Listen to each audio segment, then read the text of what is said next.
Hello बच्चों, आज पढ़ेंगे विभव मापी पोटेंशियोमीटर, विभव मापी।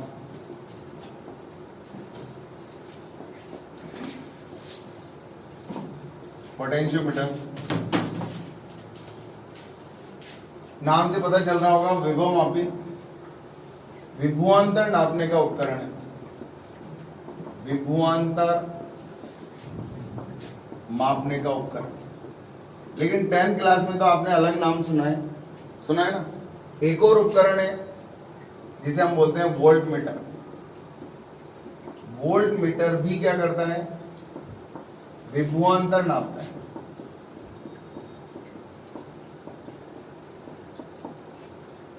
जब हमारे पास 10th क्लास में वोल्ट मीटर था तो 12th में विभव मापी की जरूरत क्यों पड़ी, इसके बारे में भी पढ़ेंगे।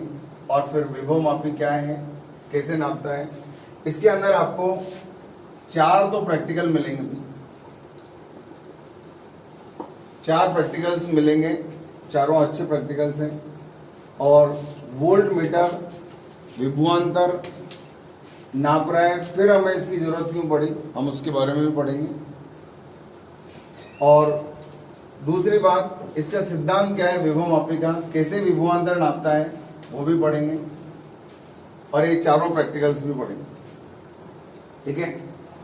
तो सबसे पहले हम बात करते हैं वोल्ट मीटर की। ये पढ़ने के बावजूद भी वोल्ट मीटर हमारे बीच बीच में काम आता रहेगा, क्योंकि इजी टू यूज है, बहुत आसानी से और फटाफट बताने वाला उपकरण है वोल्ट मीटर। तो पहले हम इसी की बात करते हैं, वोल्ट मीटर की। देखते जाना। मान लो एक प्रतिरोध है और इसमें धारा का मान I, तो बताओ इसके दोनों सिरों के मध्य विभवांतर VAB बराबर कितना आएगा? R। वास्तविक विभवांतर इतना है। अब हमने उपकरण से कहा नाप सको तो नाप लो, नाप के बताओ।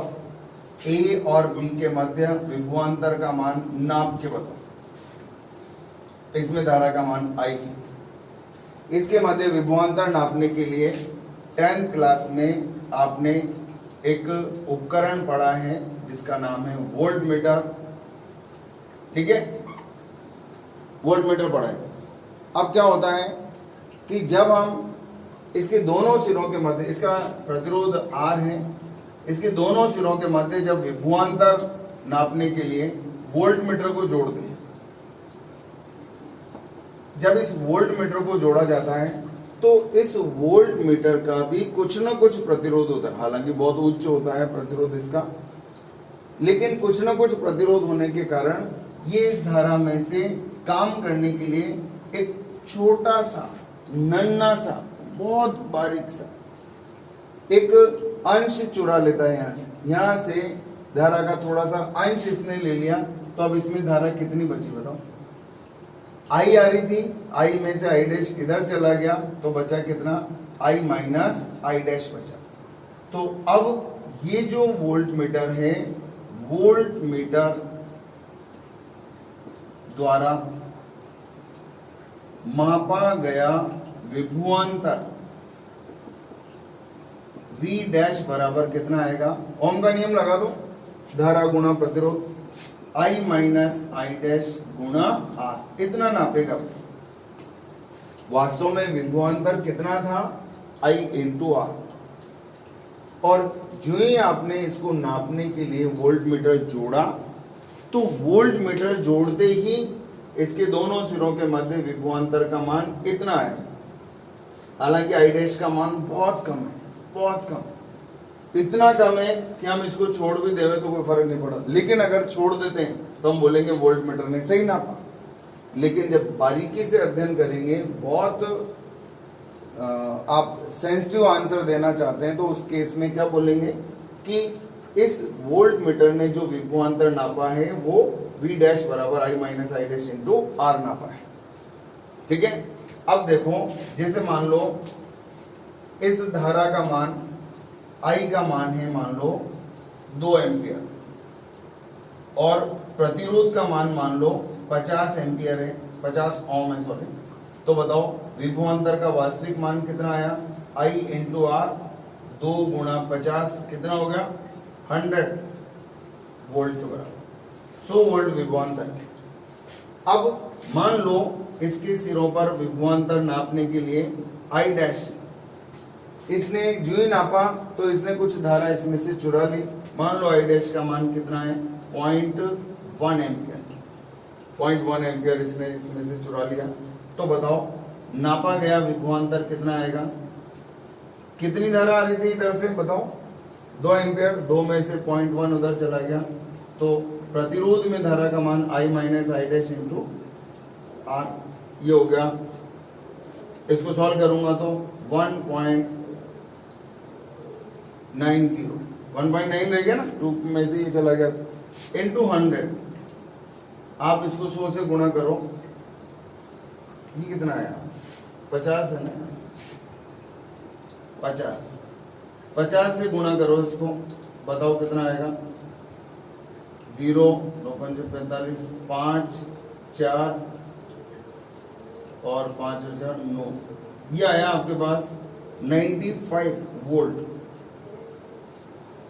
100 वोल्ट की जगह। अगर मान लो इसका मान 0.01 हो तो देख लो आप। और ऐसा एग्जांपल देता हूं जिसमें आपको कैलकुलेशन में ज्यादा दिमाग नहीं लगाना। चलो इधर देखो, मान लो 100 है, बताओ ये कितना हो गया 200 वोल्ट हो गया। अब मैं आपको ऐसी कैलकुलेशन दे रहा हूं, बताओ अगर आई डैश का मान 0.01 एम्पियर हो तो बताओ नापा गया विभवांतर कितना होगा। पेन कॉपी आपके पास है, फटाफट ट्राई मारो, फुर्ती से ट्राई मारो। अगर वोल्ट मीटर ने इस परिपथ में से कुछ धारा चुरा ली है, कितनी चुराई 0.01, तो नापा गया विभवांतर कितना होगा, कैलकुलेट कर सकते हो ना। मैंने आसान कर दिया, इसको गुणा वुणा नहीं करना पड़ेगा। बताओ आई का मान 2 माइनस 0.01 गुणा 100, 2 में से इसको घटाओ कितना आएगा 1.99 आएगा गुणा 100, ये आ गया कितना 199 वोल्ट। 200 वोल्ट की जगह कितना आया 199 वोल्ट।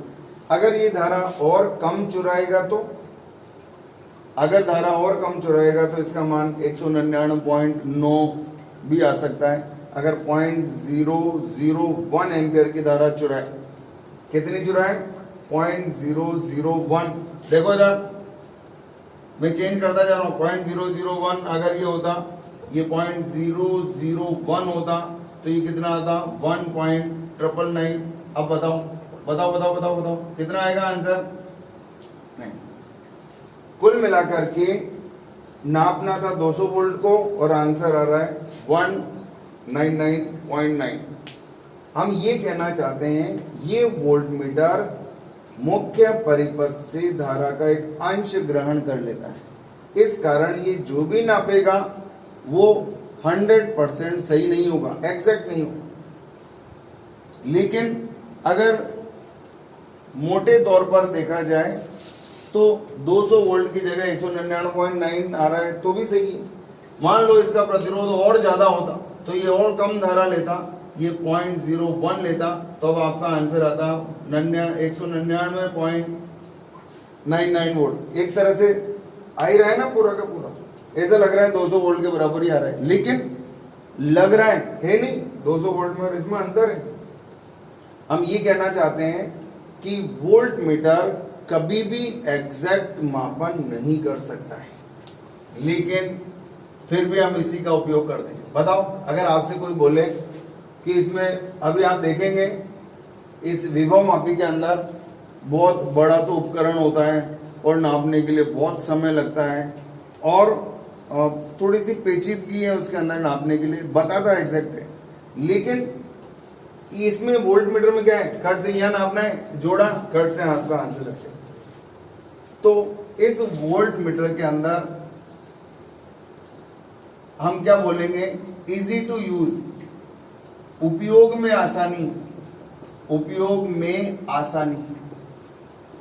एक तो फास्ट काम करता है और दूसरा छोटा सा उपकरण है, छोटा सा उपकरण। और हमें चाहिए क्या, बिल्कुल छोटा सा उपकरण होता है, इतना सा, और फास्ट नाप करके बता देता है आपको, कोई झंझट नहीं है इसके अंदर, इसलिए हम इसका उपयोग आज भी करते हैं।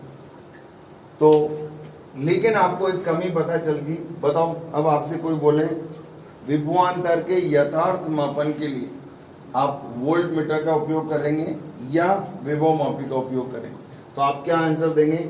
यथार्थ का मतलब एग्जैक्ट, और एग्जैक्ट नापने के लिए आप किसका इस्तेमाल करेंगे? विभव मापी। हालांकि आप जानते नहीं है अभी विभव मापी कैसे नापता है, कितना नापता है, एग्जैक्ट नापता है नहीं नापता है, लेकिन इसके बारे में आपको पता चल गया कि ये एग्जैक्ट तो नहीं नापता, अंतर तो आता है, 200 की जगह इतना सा बताता है, मतलब कुल। और आपसे पूछा जाए वोल्ट मीटर विभवांतर का यथार्थ मापन नहीं करता है, क्यों? कारण क्या है इसका, क्यों नहीं नापता है?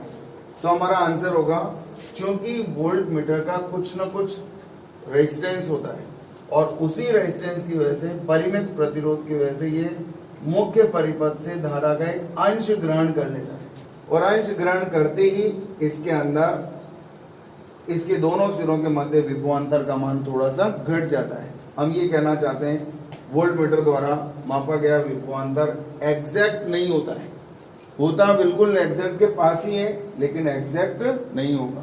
तो अब आपको समझ आ गया वोल्ट मीटर द्वारा मापा गया पाठ्यांक यथार्थ नहीं है। एक बार स्क्रीनशॉट ले लो, क्योंकि इसका ये एग्जाम्पल आपको सेट करना पड़ेगा, ठीक है। अब देखो विभव मापी, अच्छा एक बात बताओ, इसके अंदर अगर ये वोल्ट मीटर का प्रतिरोध अनंत हो जाए तो क्या होगा? यदि resistance of volt meter becomes infinite, यदि इसका प्रतिरोध अनंत हो जाए तो, ये समझ में आ रही है क्या? रेजिस्टेंस ऑफ वोल्ट मीटर कितना हो गया? इनफाइनाइट। तो आई डैश बराबर क्या हो जाएगा? 0। तो वी डैश बराबर क्या आएगा बताओ? अगर ये 0 हो जाए तो, अगर ये 0 हो जाए तो बताओ, V dash I minus I dash into R, ये अगर 0 हो जाए तो ये 0 हो गया, बताओ क्या होगा? आई इंटू आर। तो वी डैश बराबर क्या आएगा? वी मतलब यथार्थ मापन करेंगे। तो अब आपसे कहा जाएगा कि वोल्ट मीटर एग्जैक्ट नापे, इसके लिए शर्त लिखो।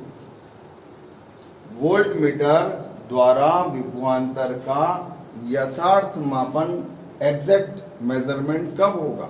तो आपका आंसर आना चाहिए जब इसका प्रतिरोध अनंत हो जाए, क्योंकि उस अवस्था में अनंत प्रतिरोध के कारण ये धारा ग्रहण नहीं करेगा। धारा जानते हो ना, I बराबर V अपॉन आर। जब प्रतिरोध का मान अनंत हो जाएगा तो धारा का मान 0 हो जाए, तब ये धारा ग्रहण नहीं करेगा। देखो वोल्ट मीटर के अंदर जब इसका प्रतिरोध, वोल्ट मीटर का प्रतिरोध अनंत हो जाएगा तो धारा ग्रहण करने, जब चोरी नहीं करेगा, अभी चोरी कर, अच्छा गलत क्यों बता रहे हैं? चोरी कर रहे हैं, वोल्ट मीटर चोर है, लेकिन काम का है, चोर भी काम का है। देखो क्योंकि ये वोल्ट मीटर आसानी से, छोटा सा होता है, इजी टू यूज होता है, इसलिए हम इसी का ही इस्तेमाल करते हैं। 99% विभवांतर निकालने के लिए वोल्ट मीटर का इस्तेमाल करते हैं, जबकि हमें मालूम है कि चोर है। क्यों करते हैं? क्योंकि ये ज्यादा अंतर नहीं आता है एग्जैक्ट मापन में और इसके एक्चुअल वैल्यूएशन में, ज्यादा अंतर नहीं है, बिल्कुल उसके करीब ला करके मान बताता है, इसलिए हम इसी का उपयोग करते हैं, ठीक है। अब देखो सवाल क्या है राजस्थान बोर्ड का, वोल्ट मीटर आदर्श कब होगा? आदर्श मतलब, आदर्श का मतलब है चोरी नहीं करता है। आदर्श वोल्ट मीटर के लिए शर्त बताओ, तो आप क्या बोलोगे? आदर्श वोल्ट मीटर के लिए इसका प्रतिरोध अनंत होना चाहिए, ताकि इस अवस्था में मुख्य परिपथ से धारा ग्रहण नहीं करेगा। तो अब इसका उल्टा भी याद रखना है आपको, अगर वोल्ट मीटर परिपथ से धारा ग्रहण नहीं कर रहा है, इसका मतलब उसका प्रभावी प्रतिरोध अनंत हो गया है, ठीक है। अब आते हैं विभव मापी को। हमें वोल्ट मीटर की कमी पता चल गई, काम का है, लेकिन विभव मापी अविक्षेप के सिद्धांत पर कार्य करता है। अविक्षेप के सिद्धांत पर कार्य करता है, सिद्धांत पर कार्य करता है। मतलब I डैश बराबर 0 होता है। एक तरह से ऐसा लगता है जैसे आदर्श वोल्ट मीटर का कार्य करता है, आदर्श वोल्ट मीटर का कार्य करता है। यह ऐसा लगता है जैसे इनफाइनाइट प्रतिरोध वाले वोल्ट मीटर का कार्य करता है। देखो विभव मापी पढ़ रहे हैं तो इसकी तारीफ में कसीदे पढ़ रहे हैं, अपन इसकी तारीफ कर रहे हैं। अविक्षेप के सिद्धांत पर कार्य करता है, मतलब धारा नापते समय, विभवांतर नापते समय धारा ग्रहण नहीं करता है। आदर्श वोल्ट मीटर का काम करता है, मतलब अनंत प्रतिरोध वाले वोल्ट मीटर का काम करता है। जबकि हम वोल्ट मीटर की बुराई कर रहे थे कि चोर है, और इसकी देखो इसकी तारीफ में कसीदे पढ़ रहे हैं कि ये बहुत बढ़िया है, ऐसे ऐसे। अब इसे पढ़ने के लिए आपको मैं एक व्यवस्था बताता हूं। आपने इसको अच्छे से देखा है। ये बणिये का तराजू है, जानते हो तराजू, बणिये का तराजू जानते हैं ना। अब इस तराजू में आपने देखा है ना ऐसे, ये दो पलड़े होते हैं, एक इधर होता है और एक इधर होता है, दो पलड़े होते हैं। एक पलड़े में वो जैसे मान लो यहाँ सामान रख दिया, कुछ भी ये सामान रख दिया, इस लड्डू तोलने, लड्डू बताओ इसको तोलने के लिए क्या करो, जो ये लड्डू रखूंगा ये इधर चल जाएगा, जाएगा नहीं जाएगा, जाएगा इधर चला जाएगा। अब मेरे पास बांट रखे बहुत सारे, ये बांट है, ये आधा किलो का बांट, 1 किलो का बांट, ये बांट है बहुत छोटे छोटे से, सब तरह के बांट है मेरे पास, ये बांट है। बताओ इसको तोलने के लिए क्या करते हैं, तराजू से करते हैं ना। तराजू में ये जो बांट है इनको बोलते हैं ज्ञात, सबके ऊपर लिखा होता है, ये 500 ग्राम है, ये 1 किलो है, आधा किलो है, ये 200 ग्राम है, 100 ग्राम है, सब लिखा होता है। तो ज्ञात द्रव्यमान बोलेंगे। और ये क्या है, ये है अज्ञात द्रव्यमान। हम जिसको तोलना चाह रहे हैं वो क्या है, अज्ञात, अज्ञात द्रव्यमान है, और ये ज्ञात द्रव्यमान है। अब कैसे तोलते हो बताओ आप। अगर आपको ये अच्छे से समझ में आया तो आप आसानी से विभव मापी में अच्छे क्वेश्चंस के आंसर देंगे और आपको बहुत आसान सा लगेगा। देखो यहाँ पर ये ऐसी व्यवस्था होती है, यहाँ भी एक छोटी सी वो बनी हुई होती है, देखा है आपने, ये तराजू देखा होगा, ये इस प्रकार से होता है, ठीक है। अब इसको तोलने के लिए आप क्या करते हैं, मान लो मैंने यहाँ पर ये 1 किलो का बांट रखा, कितना 1 किलो का, और फिर एक और उठा करके रख दिया, कितना 2 किलो का। देखो जब मैंने 1 किलो रखा तो ये इधर आया, इधर आया। बताओ आप क्या समझे इसका मतलब, कुछ समझ में आया।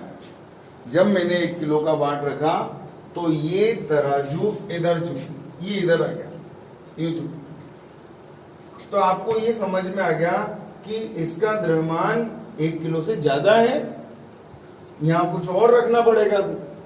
अब मैंने क्या किया, यहां से 2 किलो का वजन और उठा करके यहां रख दिया था, ये रख दिया, कितने किलो का, 2 किलो का। 2 किलो रखते ही ये इधर आ गया, ये यूं टेढ़ा हो गया। बताओ आप क्या समझे इसका मतलब। इसका मतलब ये हुआ इधर द्रव्यमान ज्यादा है और इधर द्रव्यमान कम है, जब भी तो इधर आ गया, इसका मतलब इसका द्रव्यमान 3 किलो से कम है।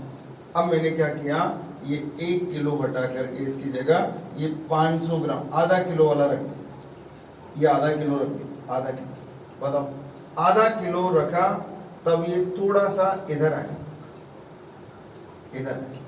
बताओ इसका मतलब क्या हुआ कि अभी भी ये द्रव्यमान, बताओ क्या है, ये ज्यादा है कम है, बताओ यार। अरे ये इधर आ रहा है ना, इसका मतलब क्या हुआ, ये द्रव्यमान ज्यादा है अभी। अब आपको क्या करना है, मान लो मैंने इसको हटा करके यहाँ 200 ग्राम रख दिया, 200 ग्राम रख दिया, बताओ क्या होगा?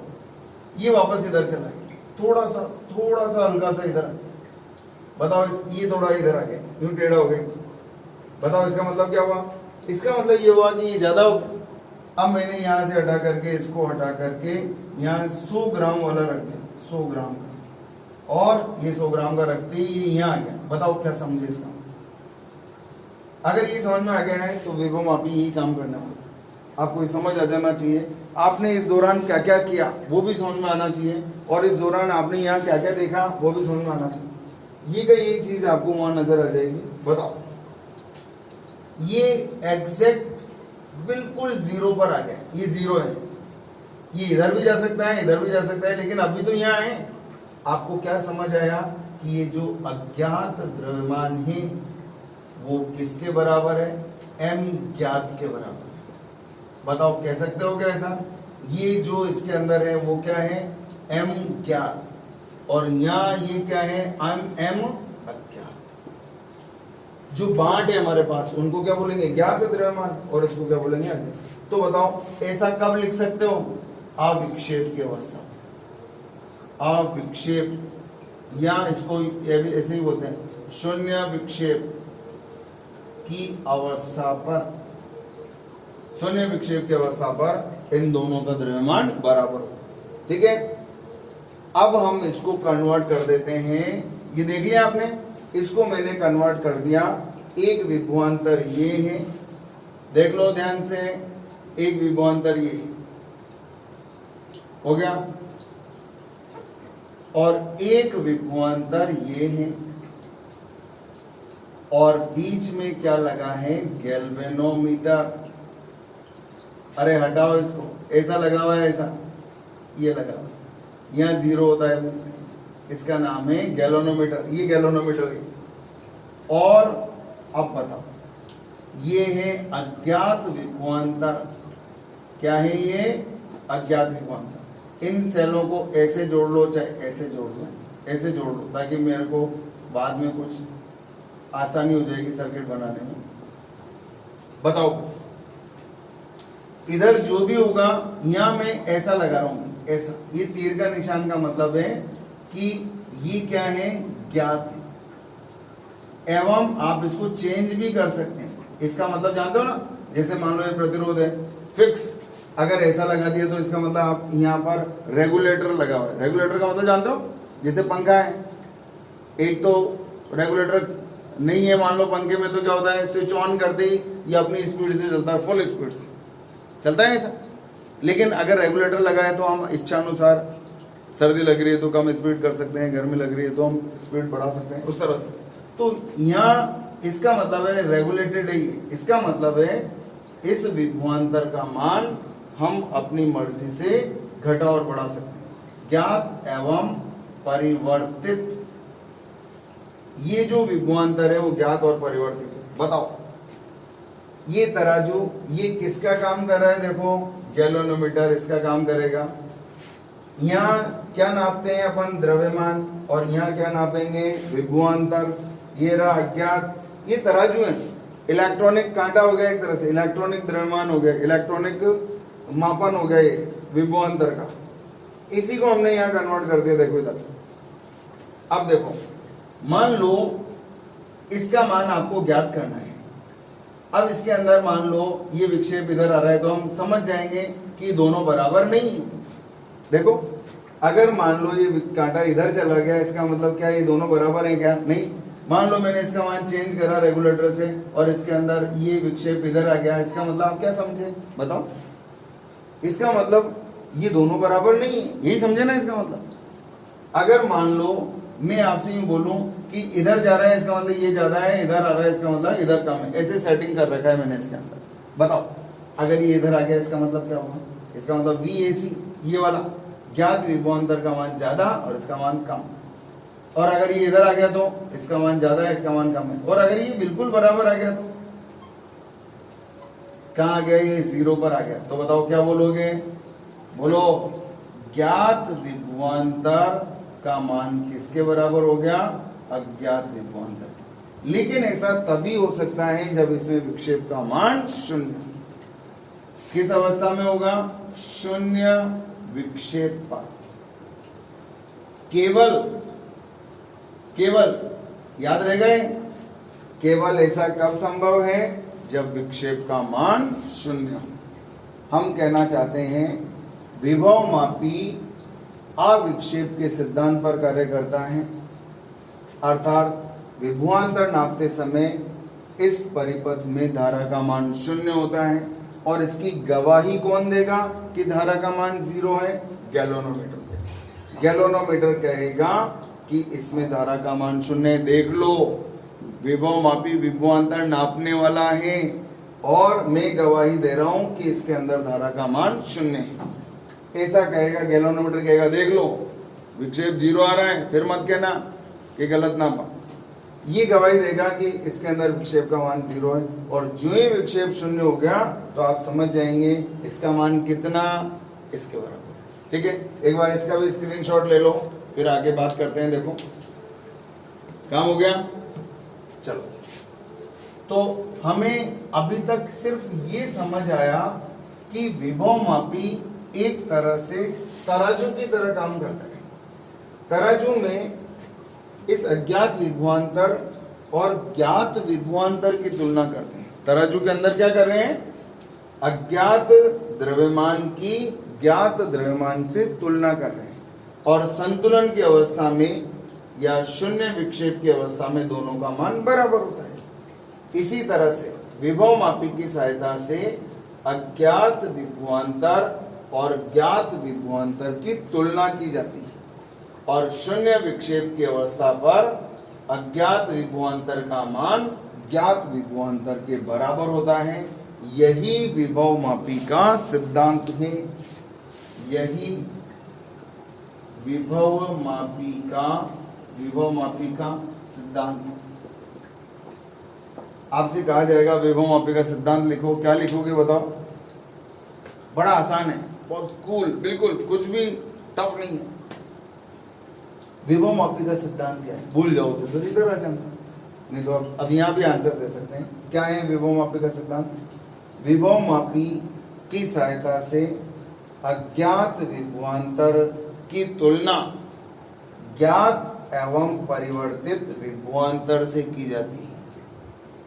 विभव मापी की सहायता से अज्ञात विभवांतर की तुलना ज्ञात विभवांतर से की जाती है। और शून्य विक्षेप की अवस्था पर अज्ञात विभवांतर का मान ज्ञात विभवांतर के बराबर होता है। याद रहेगा? एक बार फिर सुन लो, क्या है विभव मापी का सिद्धांत और किस सिद्धांत पर आधारित है? तो इसका सिद्धांत क्या हो गया? शून्य विक्षेप। अच्छा बताओ, अगर इसमें शून्य विक्षेप नहीं है इसका मतलब क्या हुआ? अगर इसमें विक्षेप 0 नहीं आ रहा है इसका मतलब क्या इसका मापन हो जाएगा? क्या नहीं, इसका मापन तभी होगा जब इसमें विक्षेप का मान 0 होगा। जब इसमें विक्षेप 0 होगा जब तो धारा का मान 0 होगा, जब तो ये सही माप करके बताएगा। तो विभव मापी का सिद्धांत एक बार परफेक्टली वापस सुनो, हमेशा याद रहेगा, चिंता की बात नहीं। विभव मापी शून्य विक्षेप के सिद्धांत पर कार्य करता है। इसको अविक्षेप भी बोलते हैं, एक ही बात है, अविक्षेप बोलो शून्य विक्षेप बोलो। विभव मापी शून्य विक्षेप के सिद्धांत पर कार्य करता है। विभव मापी की सहायता से अज्ञात विभवांतर की तुलना ज्ञात एवं परिवर्तित विभवांतर से की जाती है। और संतुलन की अवस्था में शून्य विक्षेप की अवस्था में इस अज्ञात विभवांतर का मान ज्ञात विभवांतर के बराबर होता है। ये है विभव मापी का सिद्धांत। मेरे हिसाब से आपको याद हो जाना चाहिए, याद हो जाएगा। विभव मापी का सिद्धांत बहुत आसान है। अगर आप कंपैरिजन करके पढ़ रहे हो तो बहुत आसान है, नहीं तो फिर आप ऊंधे सूंधे लिखते हैं तो वो, लेकिन अब आपको याद हो गया होगा। एक बार और सुन लो। चलो, विभव मापी शून्य विक्षेप के सिद्धांत पर कार्य करता है। विभव मापी की सहायता से अज्ञात विभवांतर की तुलना ज्ञात एवं परिवर्तित विभवांतर से की जाती है। एवं शून्य विक्षेप की अवस्था पर अज्ञात विभवांतर का मान ज्ञात विभवांतर के बराबर होता है। ये है विभवमापी का सिद्धांत जो कि शून्य विक्षेप पर आधारित है। अब मैं आपको ये कहां से लाएंगे, ये वाला, इसके बारे में थोड़ा सा न्यूमेरिकल्स की सहायता से बताता हूं कि आता कैसे है, कैसे ज्ञात हो गया, कैसे चेंज हो गया। एक बार बोर्ड पर देख लो। मान लो ये एक सेल है, इसका मान लो इसके विद्युत वाहक बल का मान E है और ये की लगा दी मैंने, देखो ध्यान से, ठीक है। अब मैंने क्या किया, एक प्रतिरोध तार है मेरे पास, एक लंबा सारा तार है। इस तार के बारे में क्या जानते हो, देखो ये तार है, इसका प्रतिरोध R है और इसकी लंबाई का मान कितना है, L। हो गया, प्रतिरोध तार है। लेकिन मैंने ऐसे नहीं बनाया, ऐसे नहीं बनाया। ऐसे बनाने से क्या है, वो चित्र थोड़ा सा गड़बड़ लगता है। मैंने इस तार का नाम रख दिया तार AB। क्या क्या मालूम है, लंबाई मालूम है और इसका प्रतिरोध मालूम, ठीक है।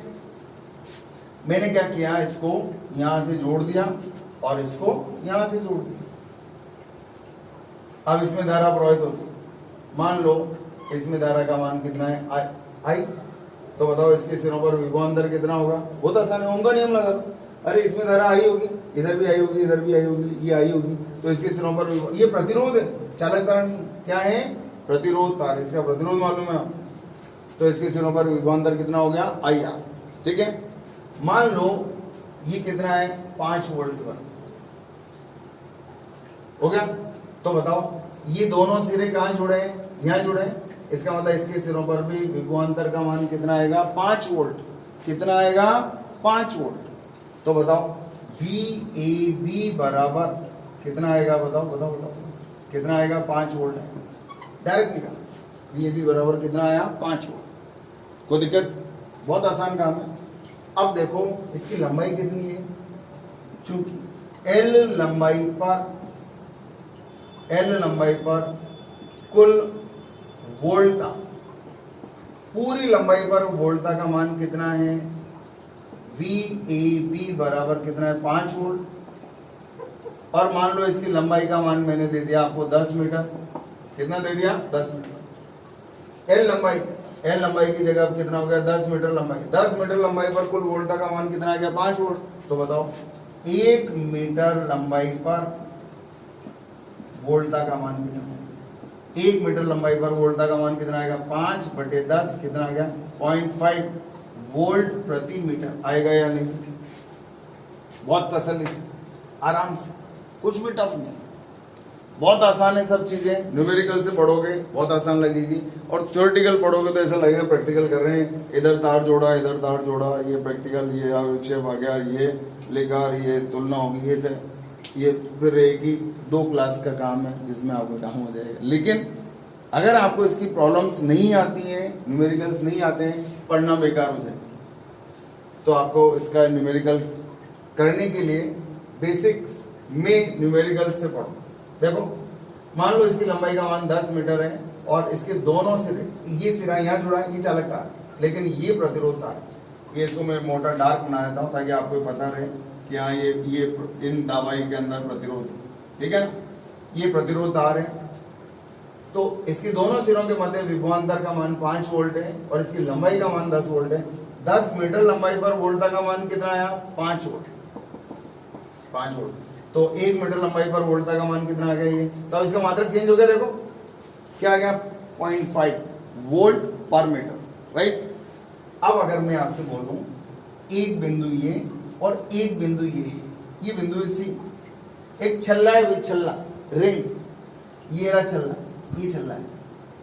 अगर इस छल्ले को मैं यहाँ टच करा देता हूँ, ये रहा बिंदु C मान, और यहाँ से यहाँ तक की दूरी का मान कितना है, 1 मीटर। बताओ 1 मीटर लंबाई पर अगर मैं आपसे बोलूं इन दोनों के मध्य विभवांतर बताओ, VAC का मान बताओ, बताओ कितना है VAC का मान, बोलो 1 मीटर है। 1 मीटर लंबाई पर वोल्टा का मान कितना है, 0.5 वोल्ट। अगर मान लो ये C1 मान और ये C2, यहां से यहां तक की दूरी का मान कितना है, 2 मीटर। बताओ इन दोनों के मध्य विभवांतर का मान कितना है। बोलो कितना आएगा? VAC2 बराबर कितना आएगा? इन दोनों के मध्य विभवांतर का मान, क्योंकि 1 मीटर पर विभवांतर कितना है? 0.5 वोल्ट। 1 मीटर पर कितना आया? 0.5 वोल्ट आया। 1 मीटर लंबाई पर विभवांतर का मान कितना आया? 0.5 वोल्ट बराबर। कोई दिक्कत है तो बताओ। 2 मीटर पर कितना आएगा? 0.5 गुणा 2 कितना आ गया? 1। बताओ अगर यहां से यहां तक की लंबाई का मान मान लो 3 मीटर के बराबर, बताओ VAC3 बराबर क्या है? 0.5 को काई से गुणा कर दूंगा? 3 से। 1.5 वोल्ट के बराबर।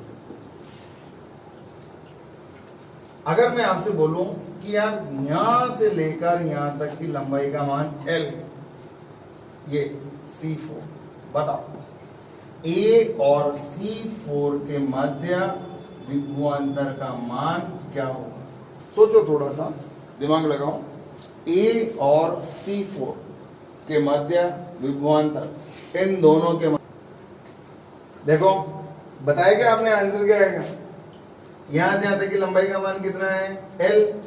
बताओ लंबाई L मालूम है तो यहां से यहां के मध्य विभवांतर, एकांक लंबाई पर विभवांतर इतना है तो L लंबाई पर कितना आएगा? बताओ 0.5 गुणा L। कोई दिक्कत किसी को? बड़ा आसान काम है ये आंसर देना। तो अब मैं इसका एक नया नाम देने जा रहा हूं। इसका नया नाम है विभव प्रवणता। क्या नाम है इसका? विभव प्रवणता। इसका नाम हो गया विभव प्रवणता। सोच के समझ के आंसर देना है। मान लो ये इसका विद्युत वाहक बल E है, ये की है, ये धारा नियंत्रक है, इसका प्रतिरोध R डैश है। मान लो इसके अंदर आंतरिक प्रतिरोध भी स्मॉल r है, और ये है वो, ये मोटा बना दिया मैंने, चालक मत समझ जाना। ये विभव मापी तार है भैया। क्या है? विभव मापी तार। इसमें धारा I है, ये की है, ये प्लस माइनस है, और ये क्या है? तार। तार की खास बात क्या है? R प्रतिरोध और L लंबाई है। ठीक है। अब विभव प्रवणता क्या है आपने देख लिया होगा। 1 मीटर लंबाई पर वोल्टता को क्या बोलेंगे? विभव प्रवणता। तो 1 मीटर बोलने की जगह क्या बोलेंगे? एकांक लंबाई। एकांक लंबाई के नाम से जानेंगे। अब आप इसको देखो, थोड़ा ध्यान से देखो। इसके अंदर वही काम करना है जो आपने यहां पर किया है। न्यूमेरिकल के दृष्टिकोण से ही सोचना है। आपने क्या किया? पूरी लंबाई मालूम थी, 10 मीटर लंबाई पर इतना, 10 मीटर लंबाई पर कुल वोल्टता का मान 5 वोल्ट, लेकिन मैंने बीच में कचरा जोड़ दिया, ये भी जोड़ दिया, ये भी जोड़ दिया, बहुत सारा।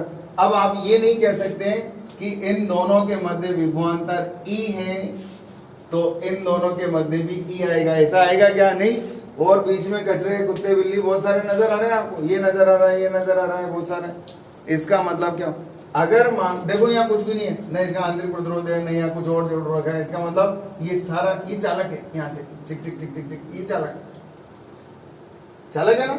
इसलिए सारा विभवांतर इसको मिल गया, तो आपने खटाक से निकाल करके बता दिया। अब ऐसा नहीं है, कोई बात नहीं, मत बताओ सर, अभी निकाल देते हैं। देखो धारा निकाल सकते हो, क्योंकि धारा I बराबर कुल वोल्टता बटे कुल प्रतिरोध। चलो हो जाओ यहाँ से, स्मॉल r है, जिस में धारा जारी, कुल प्रतिरोध स्मॉल r है, कैपिटल R डैश है, और ये कैपिटल R। किस में होकर के धारा जारी? वापस देखो, ये धारा कैपिटल R में जाएगी पहले, फिर R डैश में जाएगी, फिर स्मॉल r भी है। इतने सारे प्रतिरोध हैं बेचारे, इसको पूरी वोल्टता, पूरा विभवांतर इसको थोड़ी मिलेगा। खावड़े बैठे बहुत सारे, स्मॉल r भी है, R डैश भी है, उनको भी तो कुछ मिलेगा। इनको भी कुछ वोल्टता मिलेगी, इसको भी कुछ वोल्टता मिलेगी, और बाकी की इसको मिलेगी। इसको कितनी मिलेगी? बड़ा आसान है यार, क्योंकि VAB मतलब तार पर मिलने वाली वोल्टता। तार पर मिलने वाली वोल्टता कितनी आएगी? I × R। ओम का नियम लगा दो ना यार, इसमें बहने वाली धारा कितनी आई, इसका प्रतिरोध कितना आर, वीएबी का मान आ गया। बताओ वीएबी क्या है, इस तार को मिलने वाली कुल वोल्टता, इस तार की कुल वोल्टता मैंने आपको दे रखी थी ना 5 वोल्ट, लेकिन अब आपने निकाल लिया वीएबी क्या है, एल लंबाई पर, उसकी लंबाई एल है, तो इधर देखो चूंकि एल लंबाई, तार की एल लंबाई पर वोल्टता, बताओ एल लंबाई पर वोल्टता पतन, मतलब इसको कितना मिला, जैसे इसकी टोटल वोल्टता ई है, कुछ इसको गिरेगी, कुछ इसको गिरेगी, कुछ इसको गिरेगी, कुछ इसको मिलेगी, कुछ इसको मिलेगी, कुछ इसको मिलेगी, तो एल लंबाई पर वोल्टता का मान कितना है वीएबी।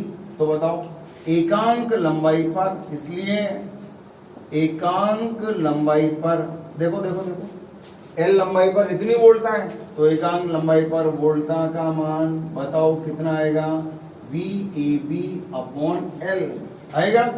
और इसी को हम क्या बोलते हैं, इकाई लंबाई पर जो वोल्टता आती है इसका नाम क्या है, विभव प्रवणता, इसको बोलेंगे एक्स वीएबी अपॉन एल, इसका नाम क्या है, विभव प्रवणता, ये विभव प्रवणता है। इंपॉर्टेंट फॉर्मूला है, हर बार आपको गलती से बचाने वाला है। अब इसके अंदर मान रख दो, वो आगे का काम बहुत आसान, बेहद आसान। आगे क्यों बोले, एक बार शुरू में जब गाड़ी स्टार्ट करते हैं तो इंजन को बहुत पावर लगानी पड़ती है, उसकी सबसे ज्यादा पावर का इस्तेमाल तभी होता है जब उस गाड़ी को स्टार्ट करने के बाद रनिंग में लाया जाता है। उसके बाद चलती हुई गाड़ी में तो आपने अगर गाड़ी चलाते होंगे तो रेस पे बस हल्का सा पैर रख करके रखो, तन्नाट चलती, लेकिन शुरू में तो होता है ना, ऐसा वही काम होता है। शुरू में आपको पोटेंशियल लगाना है बस। चलो इधर देखो, अब आपका आंसर आएगा वीएबी का मान आप जानते हैं कितना है, I R by L. X के फॉर्मूलाज तैयार हैं आपके लिए, आई की वैल्यू आपने निकाली ये रही, E upon R plus R dash plus small R into R by L. फिर भी बोलूंगा मैं, मेरे लिए तो यही इंपॉर्टेंट है, क्यों, क्योंकि मुझे कैलकुलेशन करना आता है। मुझे वीएबी का मान निकालना, वीएबी क्या है, ए और बी के मध्य विभवांतर का मान। देखो मान लो इसका मान 5 वोल्ट, अब 5 वोल्ट में से 4 वोल्ट तो इसको मिल गया, आधा 3/4 वोल्ट इसको मिल गया और 1/4 वोल्ट इसको मिल गया, तो हमारे काम का सिर्फ कितना है, 4 वोल्ट। जो नापने वाला है वो कितना है, 4 वोल्ट। अरे यही नापेगा आगे चलकर, यही तो देखो यहाँ अपन ने निकाल के बताई ना ये सब। अगर मान लो किसी न्यूमेरिकल में ये भी दे रखा है, ये भी दे रखा है, ये भी दे रखा है, तो इस सूत्र का इस्तेमाल करेंगे। कुछ न्यूमेरिकल ऐसे मिलेंगे, यदि r बराबर नहीं दे रखा, मतलब 0 मान, तो x बराबर क्या आएगा, बताओ क्या आएगा, E upon R plus R dash गुणा आर बाई एल आएगा। यदि मान लो r भी 0 और r डैश भी 0, ना तो ये दे रखा ना ये दे रखा, दोनों ही नहीं दे रखे। मान देखो यहाँ मैंने दोनों ही नहीं दे रखे ना, अगर दोनों ही 0 हो तो x बराबर क्या आएगा, E अपॉन आर डैश में हटा दो, E अपॉन आर गुणा आर बाई एल। मजे आ गए, ये भी गया देखो E बाई एल।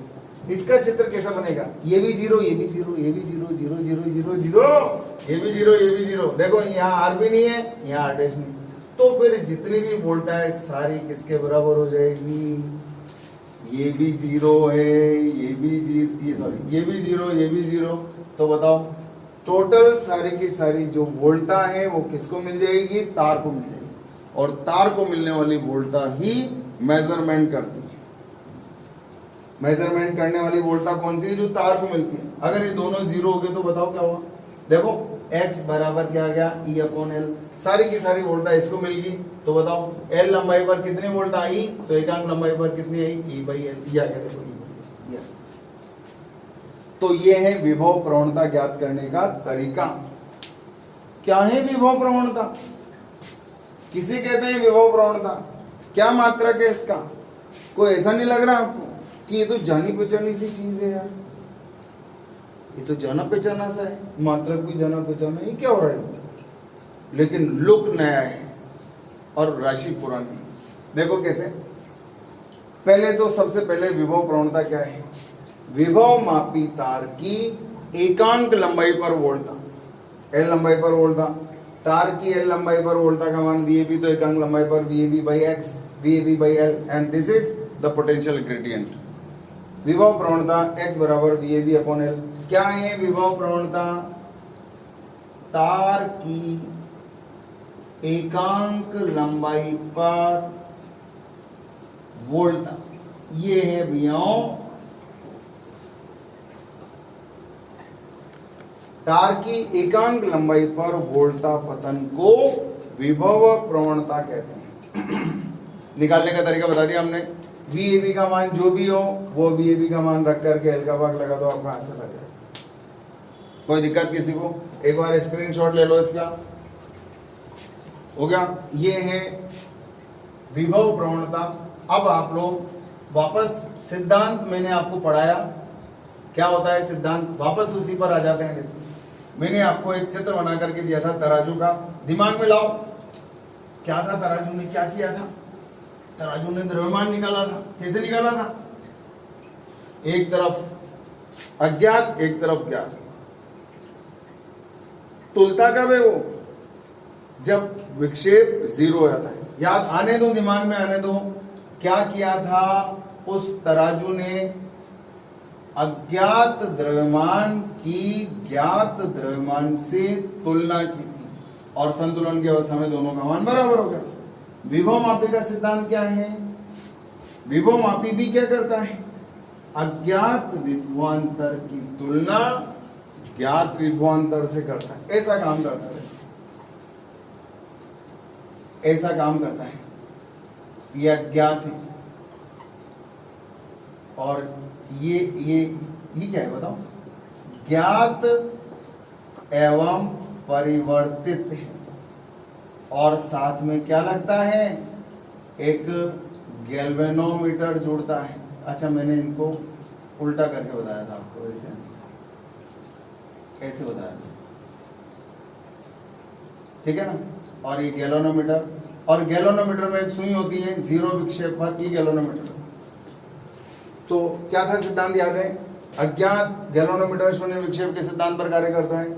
अज्ञात विभवांतर की ज्ञात एवं परिवर्तित विभवांतर से तुलना की जाती है, और शून्य विक्षेप पर, शून्य विक्षेप अगर हो तो अज्ञात विभवांतर का मान ज्ञात विभवांतर के बराबर। यह है विभव मापी का सिद्धांत। अभी हम नहीं जानते विभव मापी कैसा होता है, न बनावट जानते हैं, न उसका लुक कैसा होगा ये जानते हैं, कैसे काम करता है ये नहीं, लेकिन ये जरूर जानते हैं कि वो क्या करने वाला है और कैसे करने वाला है, ये जानते हैं। क्या करने वाला है, तुलना करता है वो दो चीजों की, जैसे तराजू करता है, जैसे तराजू करता है ऐसे ये भी करता है।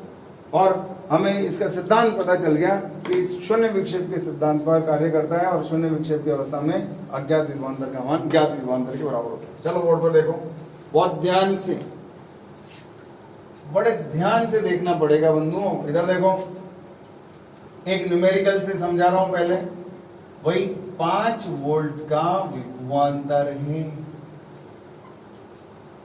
अगर इस न्यूमेरिकल से आपने इसको समझ लिया, यकीनन बहुत अच्छे क्वेश्चंस के आंसर आप लोग देंगे। देखो कैसे, ये कुंजी उंजी लगा दी, ये कोई खास बात नहीं। इधर देखो, ये तार है, ये तार है, तार को मैंने नाम दे दिया AB। अब इस तार की लंबाई, इसकी लंबाई का मान है 10 मीटर। बताओ विभव प्रवणता का मान कितना हो, क्योंकि अभी और इसकी वोल्टता को लेने वाला और कोई प्रतिरोध परिपथ में उपस्थित नहीं है, केवल ये विभव मापी तार है। मान लो केवल एक ही है, आंतरिक प्रतिरोध भी नहीं है, कोई दूसरा भी नहीं है, तो इसकी सारी वोल्टता को कौन ले लेगा, VAB बराबर अभी कितना आ गया, 5 वोल्ट। विभव प्रवणता क्या होती है, इकाई लंबाई पर वोल्टता। तो बताओ 10 मीटर लंबाई पर वोल्टता कितनी 5 वोल्ट तो 1 मीटर लंबाई पर कितनी आएगी 5/10 कितना आ गया 0.5 वोल्ट आएगा इस तरह से। तो ये चीजें आपके दिमाग में कैलकुलेटेड है पहले से हो गया। अब देखो मेरे पास एक ये अज्ञात विभवांतर पता नहीं है कितना है, इसके बारे में कुछ जानकारी नहीं है, ये है अज्ञात। ये तराजू के दूसरे पलड़े में रखा था, ये रहा, ठीक है ना, अज्ञात। अब मैंने क्या किया देखते जाओ बंधुओं, क्या किया मैंने इसको यहां जोड़ दिया, इसको बोलते हैं उच्च विभव का सिरा। देखो ये उच्च विभव से जुड़ा है तो इस चीज का तो ध्यान रखेंगे, सारे हायर पोटेंशियल एंड एक ही साइड में जुड़ना चाहिए। जैसे ये भी हायर पोटेंशियल है, ये भी हायर पोटेंशियल है, कनेक्शन से। अब मैंने क्या किया यहाँ से एक गैलोनोमीटर लिया, ये गैलोनोमीटर, और गैलोनोमीटर लेकर के एक तार ले लिया, ये तार यहाँ जोड़, देखते जाओ क्या मैंने मान लो जब इसको बोलते हैं जोकी, ये एक बिल्कुल तीखी एक धातु की डंडी होती है, इसको जोकी के नाम से जानते हैं। अब देखो अगर मैं इसको यहाँ स्पर्श कराता हूं ध्यान से, इसके अंदर विक्षेप आता है, मान लो इधर आ गया, इसका मतलब क्या हुआ इन दोनों के मध्य जो विभवांतर है वो विभवांतर और ये विभवांतर बराबर नहीं है। कैसे पता चला, कैसे पता चला भाई? अगर बराबर होते तो इन दोनों के मध्य जो गैलोनोमीटर लगाया उसमें विक्षेप कितना आ जाता 0। तो हम देखेंगे लंबाई कम है, इसका मतलब ये विभवांतर कम है, ठीक है। मान लो विक्षेप इधर आ रहा है तो इसका मतलब ये विभवांतर कम है।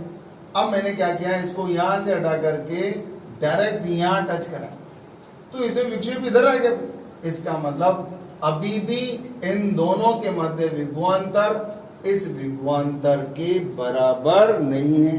तराजू के दो पलड़े वो बीच में याद है ना, ये इधर को सामान रखा इधर हो गया, इधर रखा तो इधर हो गया, बांट इधर रख दे इधर हो गया, फिर बांट कम कर दे इधर हो गया, बांट बढ़ा दे इधर हो गया। इसका मतलब क्या है, अभी दोनों बराबर नहीं है। तो बताओ यहां स्पर्श करवाया था तो विक्षेप इधर आ गया था, मान लो यहां स्पर्श कराया तो इसके अंदर विक्षेप इधर आ गया। इसका मतलब ये है बीच में कोई ना कोई ऐसी जगह आएगी, ऐसी जगह आएगी, कैसी आएगी, ऐसी आएगी, कैसी आएगी, ऐसी आएगी। एक बिंदु ऐसा आया कि इस बिंदु पर इसको टच करा दे, ऐसा हो जाए, ऐसा हो जाए गैलोनोमीटर। इसका मतलब क्या समझा, विक्षेप 0 आ गया है। मान लो यहां से लेकर यहां तक की लंबाई का मान 3 मीटर है। स्केल से नाप लूंगा मैं स्केल से नापूंगा, मेरे पास स्केल है, मैंने नाप लिया यहां से यहां तक की लंबाई का मान कितना है 3 मीटर, और 3 मीटर पर इसमें विक्षेप का मान कितना आ गया 0। बताओ इसका मान कितना है। तो अब मैं क्या करूंगा बताओ, मैं क्या बोलूंगा, चूंकि शून्य विक्षेप पर, बताओ शून्य विक्षेप की अवस्था पर